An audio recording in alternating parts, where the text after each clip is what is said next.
We are back in the studio with Dan Smith from Vail Mountain Rescue, and now we're going to be talking avalanche safety because it is at a moderate level right now, and that's when people are getting hurt, correct, exactly. Dan? People see the moderate and they say, okay, we can go do that. And they'll say things like, well, we skied this last week before the last snowstorm and it was safe then, so it'd be safe now. Or look at that guy on Geneva, he's skiing right down the right margin.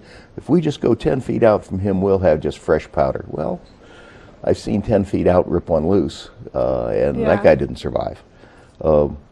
Our batting average, we're the ones that, because of the way we're set up, we're all volunteer, nobody gets paid, nobody's sitting waiting for a call. So we got to gather people, and then we got to get to the scene. So you're talking 45 minutes to an hour and a half by the time we're there. Well, your survival probabilities at that point have dropped markedly. You're way down in the moderate double digits of you're going to live. Add to that 70% of the people who die in avalanches die from blunt force trauma, which pretty much happens in the very early minutes. I mean, it happens instantly, and then in the very early minutes they expire. Our batting average is about 50%. By the time we get there, there's a 50-50 chance we'll bring you out alive, and the other 50% we're bringing you out dead. Now, why do you want to do that? Backcountry skiing is great. The little bit of it I've done, and I don't do it anymore at my age, is very enjoyable. But you have to be careful. You have to know what you're doing, and you have to watch the group dynamics. As we said in the first spot, don't do anything alone. No. That's just lonely and stupid. Always have a buddy. The buddy system is ideal, especially for being up here in the mountains. Two people can make a reasonable decision, but say you're out with 4 or 5, and there's going to be one person who is the dominant person of the group. And this may or may not be the best skier in a group, usually is, but they want to go. Well, you've invested so much, and you're the new guy. You're the one that just, you're just getting your skill set built. Well, you don't want to say, well, no, everything I've been taught in Navi 1 and Navi 2 and professional rescue, you shouldn't do that.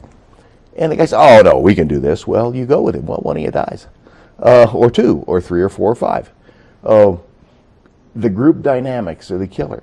The way we work is in mountain rescue is all to go, one to say no. One guy says no, you don't heap a ration of end product on him. You all get together and ski out, because that mountain will be there another day. And mountain's hopefully always going to be there. And if you are playing it right, you'll be there another day. But the mountain is incredibly unforgiving. Any mountain is. It's going to do what the laws of physics say it's going to do. That's fairly unpredictable. And there's only one way to survive an avalanche: not be in it. Yeah. And that can get out of your control real fast.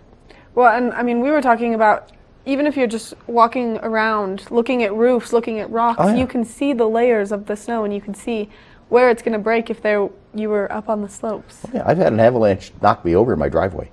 Oh my goodness. It was a very heavy snow year. We had a very big snow pile, and it decided it wanted to slide on me. And I was dumb enough to be standing underneath it. Well, that's reasonably survivable. It just knocked me off my feet. Now, take that out in the backcountry, multiply it by about 10 or 20, and no, it's not reasonably survivable. No, and the snow that we've been having is heavy. This last load is very wet, very heavy, and that's going to help it compact a little bit. But if it slides, it's going to slide bad, and you're going to get hurt if you're in the way. And you have to have the knowledge. You have to have the tools, the shovel, beacon, and probe. Oh, and there's this other one tool, this thing. You got to have a brain, and it's got to be working. And you have to have the ability to say no.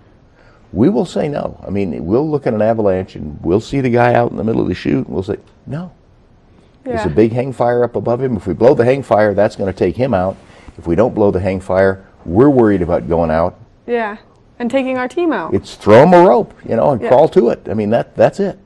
Our purpose in this whole scenario of rescuing people in avalanches is to help you solve your problem and not die on the process. 100%, Dan. We are out of time. Thank you so much. Monday spots with you are always so informational.